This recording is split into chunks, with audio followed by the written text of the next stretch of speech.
அப்புறம் நான் விராவண்டி அப்படின்னு சொல்லி மதுரையிலேருந்து நாகூருக்கு வந்து வண்டியை விட்டோங்க. ஆக்சுவலாக வேறு ஒரு ரீசன்காண்டி போயிருந்தோம். ஸோ ஃபேமிலியாக தான் போயிருந்தோம். அப்படியே இதை ட்ரை பண்ணலாம் அப்படின்னு போயிருந்தோங்க. கரெக்டாக தர்காவுக்கு ஆப்போசிட்டில் மார்க்கெட் போகிற வழியில் தான் இந்த கடை இருக்குமா. பட் நாங்கள் போகிறதுக்கு லேட்டானால தான் கடை இல்லை. ஸோ நெக்ஸ்ட் டே வாங்க கண்டிப்பாக இருக்கும்னு சொல்லியிருந்தாங்க. ஸோ திரும்பியும் நாங்கள் வெயிட் பண்ணி நெக்ஸ்ட் டே போய் ட்ரை பண்ணாங்க. ஸோ இதுதாங்க அது இறால் வாடா அண்ட் புட்டு கிடைக்கும்னு சொல்லியிருந்தாங்க. பார்த்திங்கன்னா 5 ரூபா தான். ஆஃப் இறால் தான் மேலே ஒட்டி வச்சுருந்தாங்க. ஸோ டேஸ்ட் எப்படி இருந்துச்சுன்னு சொல்கிறேன். எனக்கு பர்சனலாக பிடிக்கவே இல்லை. எப்படி இருந்துச்சு பாருங்கள்.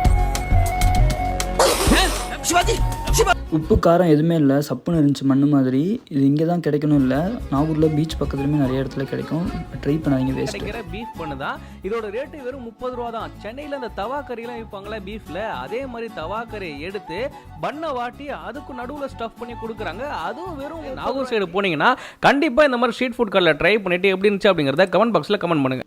இந்த வீடியோ பார்த்துட்டு இந்த 30 ரூபா பீஃப் பன் சாப்பிட்லான்னு சொல்லி போயிருந்தேன். ஸோ இதோட டேஸ்ட் எப்படி இருந்துச்சுங்கிறத அடுத்த வீடியோவில் சொல்கிறேன். பாய்.